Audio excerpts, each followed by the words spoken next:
Seated across from me is one of the brightest shining stars on the planet, or maybe of all time. A truly great, remarkable man. Oh, thank you very much, Ron. That's very kind of you. Jesus Christ is here with me. And I just have to ask you, Yahweh, when did you decide to get into acting? I'm Jim Caviezel. I'm an actor, and one of the roles I played was Jesus. I'm sorry, I wasn't listening. Did Babe Ruth make it into heaven? I've always wondered that. I mean, I know he drank a lot, but kids loved him. Ron, he was nice to kids. I said my name is Jim Caviezel. I'm an actor. Oh, I get it. Jim Caviezel. JC. I gotta tell you, not the best fake name, my lord. No, actually kind of dumb. No, that's just a coincidence, okay? That's enough said. Yeah.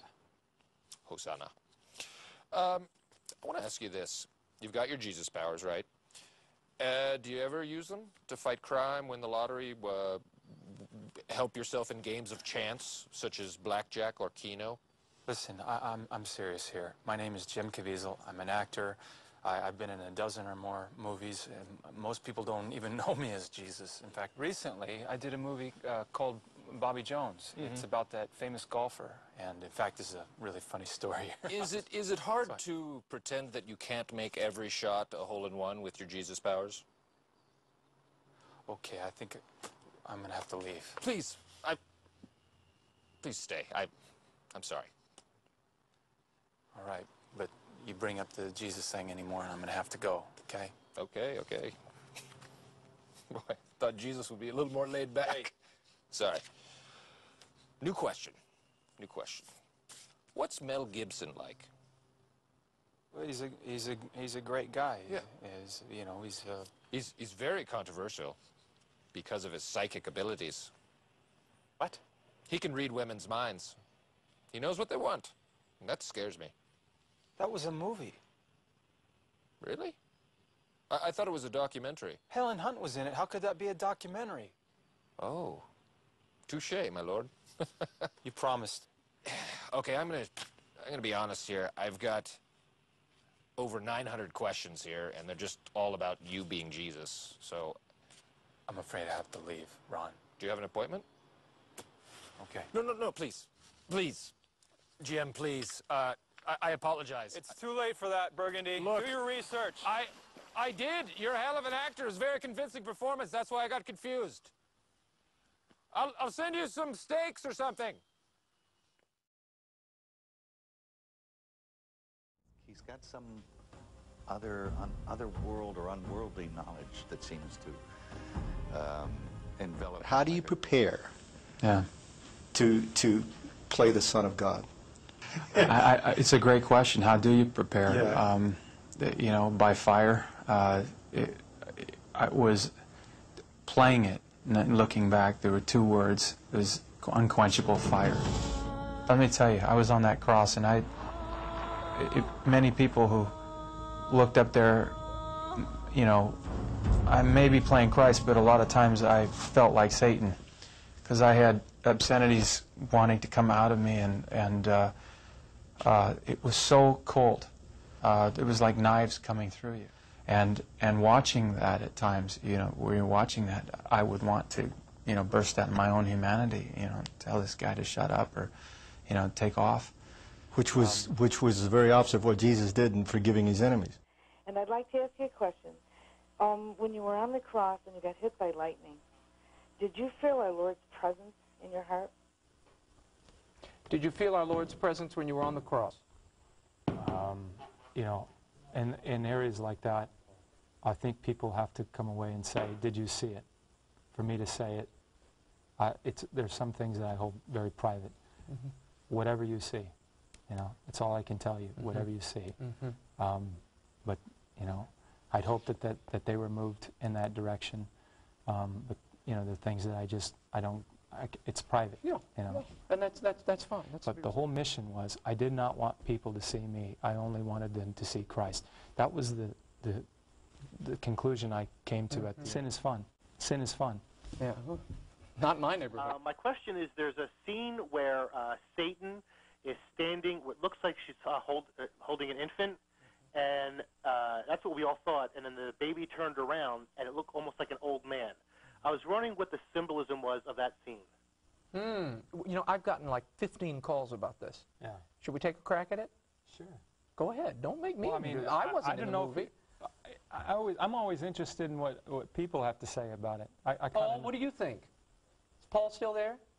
Paul's gone. Paul's gone, so we can't really hear Paul's interpretation. So give us your best shot. In my interpretation of it, when I was on the ground, was I saw a beast trying to. It had been working on me, trying to get something a reaction. Mm-hmm. And at that point, then, as an actor, I'm looking at him and saying, "Okay, you're it, trying to insult me through my mother. He's mocking my mother. Mm-hmm. He wants. It's what son won't defend his own mother?" Mm-hmm. And so it's kind of It's almost a temptation. it's he marries the antithesis of the evil one, right? Mm-hmm. So the evil one is carrying his own power. He's got his own seed. Baby. I will Yeah. put enmity between the woman's seed and his, and it's a perverse look at of Our Lady. Yeah, And Mel- he's always trying to show that he can come up with this power too, and he can't. Mel said it's always the devil always tries to mock God, but it's always a little off. It's never quite right, and that's how I But saw that. at the same time, it seduces. See, It's seducing you. You know, sin is fun. Yeah. Not mine. Did you expect this? This kind of response to this film? I felt like the stars were lining up. I thought that there was a possibility. Let's talk for a second about the lightning. This has gotten a lot of ink in recent days. You were reshooting, right, the scene on the Mount of Beatitudes. What happened? Well, on my way up this long hill, there were about 250 extras. I was about 200 yards away from Mel Gibson, who was in a tent, and began to rain. And I thought, well, we better get this thing over quick. And there were a couple bolts that shot out of the sky, and I thought, here we go. And they were rolling, and as the camera's panning, okay, and it's coming right to where you are, but there's a big flash. By the time it got to Mel, as it got to me, when he saw me up there, my hair was up like, Bozo the Clown. and on the reverse side, I knew it was going to happen. About 3 seconds before it happened, I could just feel my hair standing up on my arms, my whole body, and it started going up. And I saw 3 people in front of me, and it's like an eye of a storm. You're in the middle of it. Yeah. And it's like a silence, an absolute silence. And their eyes glossed, and they knew it was going to happen. I knew it was going to happen. Within 3 seconds, I had this huge, it's like a giant pressure that engulfed my head, tried to... clapped you on the ears? Correct. And all of a sudden, I heard this horrific screaming. It wasn't just screaming, it was just a guttural sound from the people along the hillside. But you were okay. I was okay. And then Jan Michelini walks over, and he says, "Are you all right?" "Yeah, I'm fine." All of a sudden, boom, he gets hit. And, and at that point, I said, "Yeah, we probably should take it." Yeah, at that point, everybody... I don't have to be a religious scholar to know if I'm dressed up as Jesus and get hit by lightning, I'm gone. Right. Okay? I'm doing some other movie at that point. I mean, at what point do you say to yourself, well, this seems weird. Explain. Well, I'm up there, and Jan Michelini, Lightning Boy, we call him, was in the back, and he'd already been struck by lightning. Right there. Yeah. I don't even have to get struck. Just seeing him get struck. Okay. And so I don't know what, it's a phenomena. It's like being in the eye of a storm. And there were about 3 people close enough to me, and their eyes lit up. And at that point, I knew I was going to get hit. Well, of course, your hair starts to go up in the air, and you look like Bozo the Clown. And I got hit. And I remember looking up, and I said, "My God, you didn't like that take?" And actually, I did say, I'm not making that up. Let's talk a little bit about what you were exposed to during the filming of this film. You were struck by lightning. Yes. You were accidentally flogged. You dislocated your shoulder while you were trying to carry the 150-pound cross. You caught pneumonia wearing only a loincloth in the middle of the winter. The list go on and on. Was there some sort of divine message, as you see it, being sent to you? When I got struck by lightning, I just looked up in the air. I was like, well, you didn't like that take, eh? You know? And talk about sacrifice. Jim Caviezel's physical challenges playing Christ were anything but heavenly. First, he dislocated a shoulder carrying the cross. So that cross wasn't a prop cross. It was heavy, very, very heavy. Besides suffering hypothermia and getting pneumonia due to the freezing temperatures in Italy. When you're on a cross, you die by asphyxiation. I started to suffocate because my legs were losing circulation. He was injured twice during the scourging scenes by heavy metal whips. It's that violent that you can't breathe. And ripped a chunk of skin out. It hit me hard. Now, if all that's not enough, then you're hit by lightning. Struck by lightning. All of a sudden, I had these like two hands that slapped me upside the head, and I was seeing pink, and I heard their screams. I looked like I went to see Don King's hairstylist.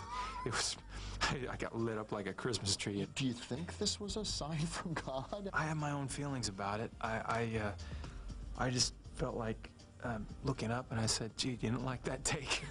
Getting struck by lightning and having your shoulder separated and experiencing lashes and the hyperthermia, and for 5 weeks on that cross did quite a bit to me.